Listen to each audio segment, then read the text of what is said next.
محمد اقبال صدرالدین در هر یک کرده‌اش سود خود را می جوید و پروای سرنوشت دیگر انسانها را ندارد. او مومین برادر مومین گفته آنها را فریب می دهد، مبلغ‌هایشان را می گیرد و همچون یک واعظ دین در این صورت برایش حرام بودن مال مؤمن را انکار می کند. چرا چنین است؟ او که پیوسته در سامانه و صحیفه های اینترنتی از باب مسلمانی وعظ می خواند، چرا خود به دزدیدن مال دیگر مسلمانان مشغول شده است؟ چرا او نسبت به همدینان خود چنین بیرحمی را روا می بیند؟ ریشه پاسخ را به این سوالها در ایام نورسی و نوجوانی محمد اقبال صدرالدین در شیوه زندگی خانوادگی و تعلیم و تربیه گرفته او جستن در کار است. بزرگان علم و ادب بیهوده نگفتند که تا مرد سخن نگفته باشد عیب و هنرش نهفته باشد. محمد اقبال صدرالدین در مکتب دانش کامل نگرفته است، زیرا پدرش او را مجبور می ساخت که به مکتب کمتر رفته بیشتر در نزد خودش و دیگر ملاهای توصیه دادهش سبق دینی گیرد. حقیقت علمی کیها اثبات کرده است که عملکرد هر یک شخصیت از خصلت و خوی خود او بیرون می آید، از تربیه‌ای که در خانواده گرفته است، از عنعنه‌هایی که برای این خانواده خاص بودند، از محیطی که شخص در آغوش آن به پایه رسیده است. متاسفانه محمد اقبال صدرالدین در حیات محض قربانی محیطی گشته است که پدرش و همدستان پدرش از تشکیلات تروریستی سابق حزب نهضت اسلامی به وجود آورده بودند.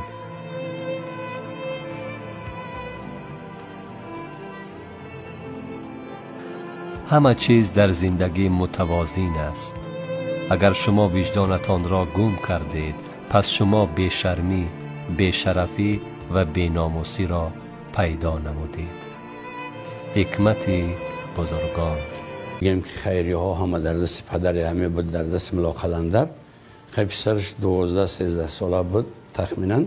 همون حالت ده ملا شریف گفتگی آدم میآوند برای تعلیم دینی که همین ملا شریف همین بچه مرا درس بده، تعلیم بده. بعد وقتی که در همونجا در پیش ملا شریف این محمد اقبال درس میخونه و تعلیم دینی میگیره، بعد این محمد اقبال قماندان ها پول میتن ملا شریف میگیرن 5-6 ماه قریب تا 1 ساله ایرا تجاوز میکنن در امو خونه امو قماندان ها با دیگر قماندان های امو افغان. بعد از طرفی بگم که تاجیک ها و افغان ها همین چیز آوازه میشه. بعضی قماندان های ما قماندان های تاجیکی چی میکنن؟ پیشنهاد میکنن که اجازه دید ما میریم با زوری میزنیم میگیریم بچه را. او چه حق داره که بچه را نمیته؟ من نکه از طرف راهبریت نهضت اجازه نمیشه که ما خودمون در طرف تاجیکستان جا نداریم. از اونجا مثال گیریم که با جنگ و با جنجال برآمدگیم. امروز اگر ما خطی و جنگ و جنجال اثر کنیم، این جنگ برای با جا نمیم. مسئول بود در صلیب سرخ برای تقسیمات و گرفتن و تقسیمات کردن همو بگیم که خیریه ها و کمک ها خیلی جمع کردگی پول داشت است. با ای طرفی راهبریت نهضت دستگیریش میکنن. بعد همو چند پول قطعی ای دست قماندان غلام همو بچه‌ش محمد اقبال میخره. بعد که میخره و آوازه میشه که خیلی گپای دیگه طاقتی در همو بگیم که بین مهاجرین و در سمت شمال افغانستان در امیرآباد و در تخار ایستادن نمیکنه و نقشه میکشه که چیکار کنم که من از بین همین مردم کمتر دورتر باشم تا اینکه همین آوازه و دروازه بین مردم بروه. بعد مصلحت میکنن، میگن در هرات ما نماینده فرض مثلا یعنی دفتری همین نهضت اسلامی را نداریم. در چند اطراف و گوشه های افغانستان و خارج از افغانستان داشتن، لیکی اونجا نداشتن. بعد میگن این ملا قلندر بسیار چی داره، یعنی تجربه داره، میتونه که در همون هرات هم یک دفتر بکشه و برای کمک هایی که برای نهضت در کاره از او صلیب سرخ هم با زیادتر ای فایده بیاره. بعد چند خودش داشته با یاردمش میکنن از طرف نهضت برای اوجا اجاره بگی یگان اتاق خوب و همین دفتری نهضت بکشه. بعد این بچهش میگیره قطعی خودش دیگر نمیمونه اینجا که آموخته با دیگه اوغانوی که اون کس دیگه بابای اخلاقی بعد ایرا چی نکنه گفته. بعد میگیره محمد اقبال میره و امو چی هرات. بعد در هرات چند وقت زندگی میکنن با این بچه را با گفته همون مردم که میگریخت است، پدر اطاعت نمیکرد است، میرفت از هر سو با همون موقع ها و جایی را که همین خیلی اخلاق های بد در اوجا انجام میشه همونجا را میافت است، میرفت است، همین کارا را با انجام دادنی میشه و انجام میته. پدرش بعد عذابش میته.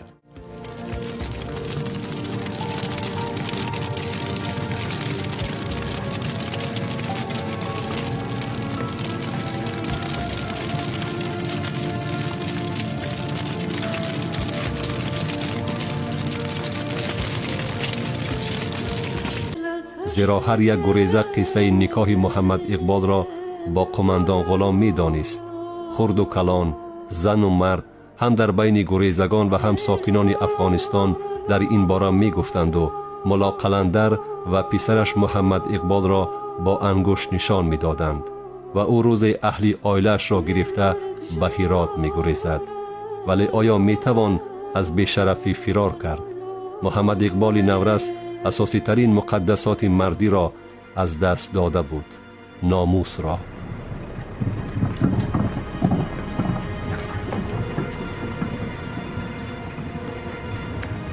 اصلا درست است که گناهکاری اساسی در این بی‌ناموسی و بی‌ننگی و فاجعه به سر محمد اقبال آمده پدرش و سرکردگان تشکیلات تروریستی نهضت اسلامی بودند که جنگ خانمانسوز را بر سر مردم تاجیک کشیدند.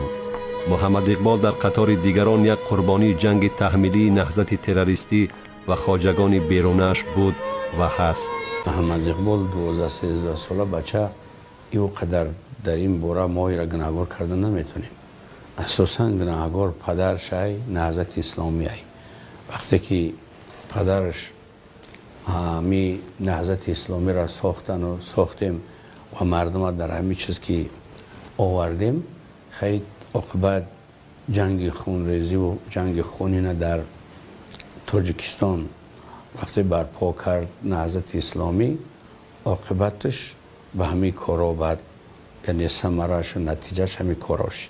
یعنی همین بد اخلاقی محمد اقبال خب با نرک بیزنس گرفتار شدن بعضی دیگرها، نرکمند شدن بعضی دیگرها، تجاوز شدن بعضی زنها و دخترهای تاجیک در افغانستان به چشم می رسید. همه سببش همین نهضت اسلامی است. هیچ یگان چیز دیگر نداره. نهضت اسلامی یک نهضت است که تمام مردم همه جهت ضرر داد. از جهت دینم، از جهت اخلاقم، از جهت انسانیگری هم، از جهت وطنداری هم، همه جهت. بعد وقتی که از پدرش که دواش نمی‌آورد و بسیار عذاب می‌ده پدره در هرات، محمد اقبال بعد فرار میکنه، از دست پدرش میره و پاکستان چند وقت در معهد ابو حنیفه تحصیل میکنه. بعد اوجا با لاهور میره و همه اخلاق و کارهای بده که در اوجا دوام میده، باز میبینه که شرمندگی زیاد شده ایستاده است، با اون نگاه نکرده اوجا بعد به طرف امارات متحده به طرف دبی فرار میکنه. با اهلی آیلش به هرات کوچ بست، یعنی خواست از نظر جامعه و مردم خودی آبرو ریخته و پسر ناموس باخته‌اش را پنهان کند. ولی کجا میتوان از خود گریخت؟ هر دفعه محمد اقبال را دیدن آتش شرم و خجالت سراپای وجودش را میسوخت، خاکستر میکرد. و ضمن این شب و روز از خانه غیب زدنهای محمد اقبال احوال او را خرابتر میساخت، زیرا یقین میدانست که پسرش باز پی جستن ملهم دردی که دوایش رفته است.